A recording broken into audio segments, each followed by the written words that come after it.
Swami Vivekananda's powerful and soul-stirring messages continue to inspire mankind. Here are a few chosen ones. Strength is life. Weakness is death. All power is within you. Believe in that. Do not believe that you are weak.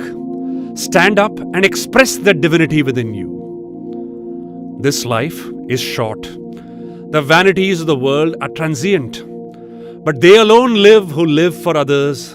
The rest are more dead than alive.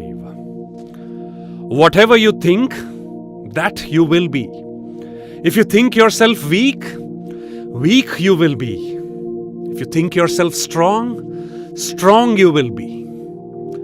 Condemn none. If you can stretch out a helping hand, do so.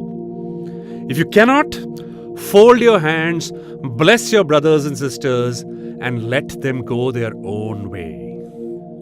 Live in the midst of the battle of life. Anyone can keep calm in a cave or when asleep. Stand in the whirl and madness of action and reach the center. If you found the center, you cannot be moved.